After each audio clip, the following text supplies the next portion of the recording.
ACTA, accord commercial anti-contrefaçon. L'appellation est trompeuse. L'idée initiale de l'ACTA est de protéger la propriété intellectuelle au niveau international. Cet accord est censé empêcher la contrefaçon de produits et de marques comme les copies de produits de luxe. L'usurpation de marques, par exemple, l'utilisation d'une marque de voiture célèbre pour des tampons périodiques. Cela sauvegarderait les investissements dans la recherche et le développement de produits industriels, comme les brevets médicaux ou les produits pharmaceutiques.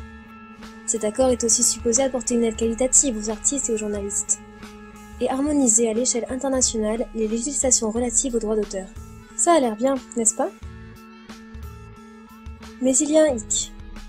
Le dictionnaire anglais Oxford définit la contrefaçon comme une imitation frauduleuse de quelque chose d'autre. Quand un fichier est copié sur Internet, il est rigoureusement identique à l'original. Aucunement une imitation. Ce n'est pas non plus un vol, car l'original n'est pas substitué. L'information est simplement partagée gracieusement. Ainsi, la contrefaçon n'a rien à voir là-dedans. Développons. La propriété intellectuelle n'est jamais vraiment définie par l'ACTA. Elle peut désigner des marques déposées ou n'importe quelle idée ou information qui pourrait être à terme copyrightée, limitée ou criminalisée. Cela va avoir un effet épouvantable sur Internet tel que nous le connaissons aujourd'hui. Le texte de l'ACTA recouvre un grand nombre de domaines, il est très complexe et difficile à appréhender. Nous allons donc vous montrer ce qui arrivera à Internet en usant d'analogies avec le monde physique. Imaginons que vous aviez payé un cours de cuisine. Pendant ce cours, vous apprenez à cuisiner un délicieux poulet frit. Vous rentrez chez vous et apprenez la recette à votre femme. Mais voilà le piège. Pour ACTA, vous êtes maintenant tous deux criminels car vous avez partagé cette information gratuitement, alors que vous seul aviez payé pour l'acquérir. Les accords ACTA sont clairs. Si vous êtes soupçonné de partager des informations relevant du droit d'auteur selon le pays dans lequel vous vivez, vous ne pouvez plus accéder à ce genre de cours, vous écoperez d'une amende ou vous irez directement en prison. Vous vous dites que probablement personne ne découvrira que vous avez partagé le secret du poulet frit dans la sphère privée. Vous avez raison, avec la loi actuelle, personne ne le découvrirait. Mais ACTA s'y attelle par une surveillance excessive.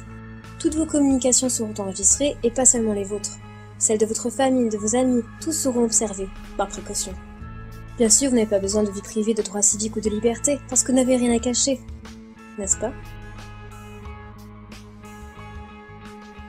Maintenant que vous connaissez le principe, regardons comment il sera appliqué à Internet lorsque l'ACTA prendra effet.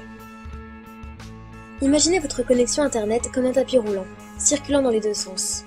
Le long de ce tapis roulant, des paquets de données vont et viennent, sortant ou entrant de votre ordinateur. Avec l'ACTA, les FAI, les fournisseurs à qui vous payez un accès à Internet, seront forcés d'ouvrir et d'inspecter chaque paquet que vous recevez ou envoyez, pour y chercher d'éventuelles données copyrightées. Envoyez ou recevez des informations copyrightées plusieurs fois et vous serez coupé d'Internet ou ferez face à des poursuites judiciaires.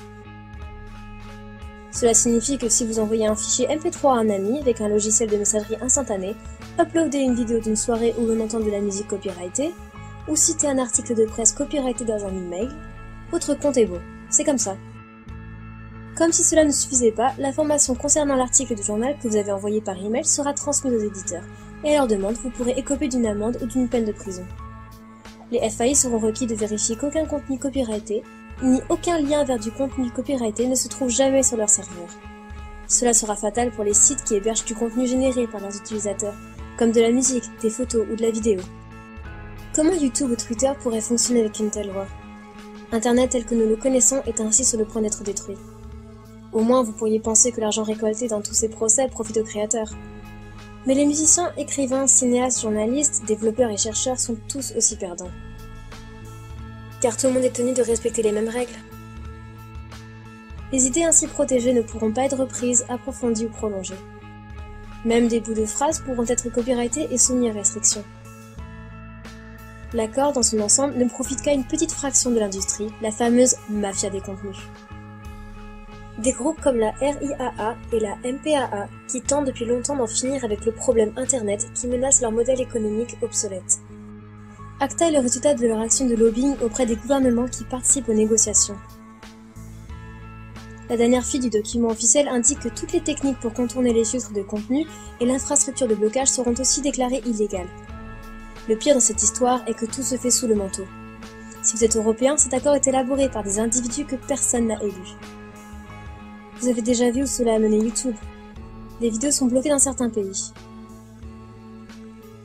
Cette protection obsessionnelle contre la copie est également un bon moyen de supprimer les informations dites gênantes, une fois que tous les filtres internet et les techniques de blocage seront en place, toutes les informations identifiées comme copyrightées pourront être supprimées.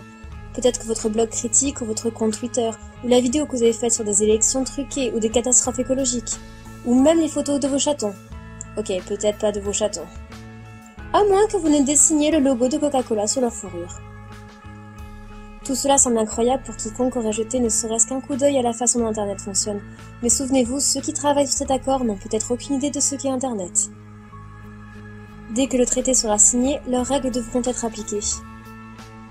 Les conséquences que nous aurons affrontées sont les suivantes.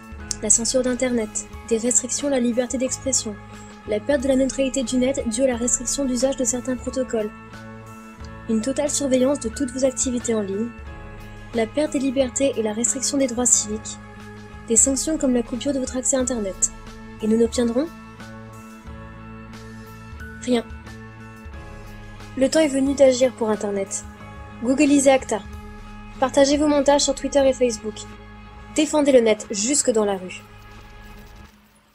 Stoppons ACTA avant qu'il ne soit trop tard.